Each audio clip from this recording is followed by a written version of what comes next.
operations like these require long hours of intensive drilling and careful judgment. When the troop goes around the corner, the riders on the outside of the turn have to adjust their speed to keep even with the riders on the inside. The man on the outside has to ride a lot farther and a lot faster in order to keep up with the parade.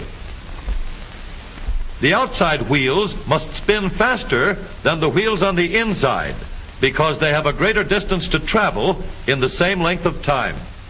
When a wagon turns a corner, the wheels can travel at different speeds because each one can turn freely on the axles. And in the early automobiles, the rear wheels turned separately and only one wheel was connected to the engine. But when only one wheel was driven by the engine, it had to do all the work, and it couldn't get a good enough grip on the road to do its job properly. So the one-wheel drive was soon out of date. But if two wheels are locked on an axle so that they are not free to turn separately, one or the other has to slide. So engineers had to find a way to connect both rear wheels to the engine without sliding and slipping on turns. The device which makes this possible is a part of the rear axle. It is called the differential because it can drive the rear wheels at different speeds. The differential looks complicated, but once we understand its principle, it is amazingly simple. These two wheels are mounted on separate axles and supported by a frame so that they can revolve freely at different speeds. Let's fasten a spoke on the inner end of each axle so that by turning the spokes, we can turn each wheel separately.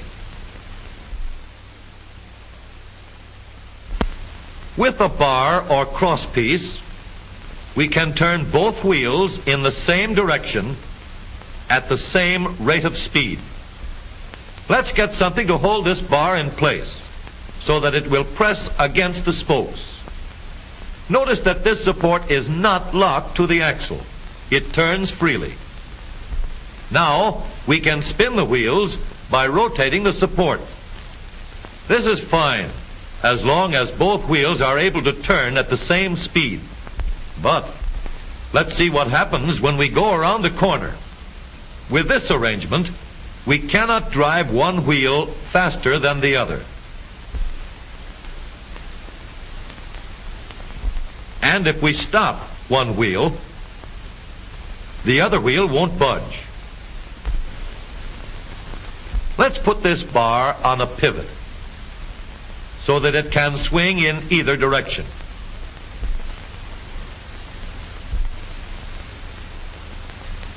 Now, the bar can still turn both wheels at the same speed.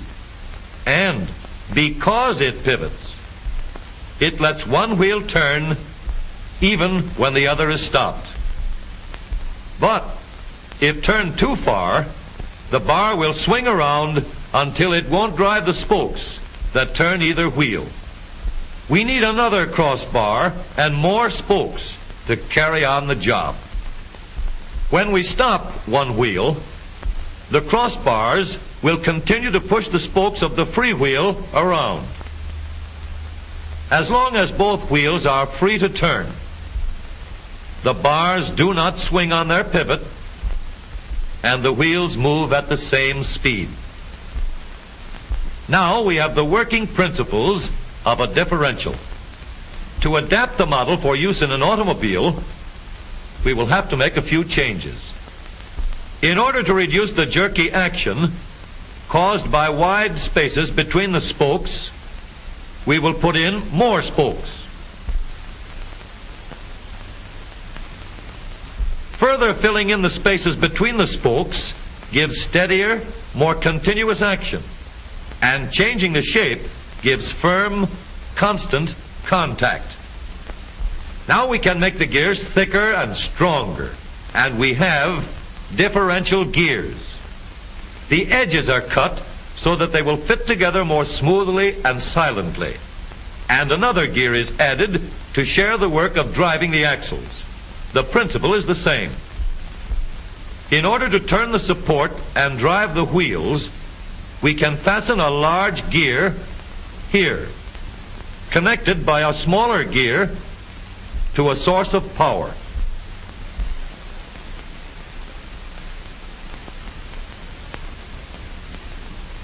Notice that the power is connected to the differential at the center line. We can make our model more compact by moving the gears closer together. When we put our differential in an automobile, we have to leave room for the drive shaft, which carries the power from the engine. We may build the floor of the car above the drive shaft. But if we do, we won't have much room inside unless we make the top of the car high too. Of course, we could lower the floor and ceiling, but the drive shaft would be higher than the floor. This would have disadvantages. A shaft in the middle of the floor of an automobile would be inconvenient for passengers and would be awkward for carrying luggage. Today, engineers have found a way to make the car roomier and closer to the road without a clumsy shaft above the floor. The drive shaft from the engine to the differential is lowered out of the way, and the drive shaft is connected to the rear axle at the bottom. The new low center drive makes the rear axle quieter, stronger, and more durable because it gives better, smoother contact between the gears. The automobile of today with the low center drive is stronger and more rugged. Every part of the rear axle has been built to withstand strains far greater than it will ever meet on the straightaway or around the corner.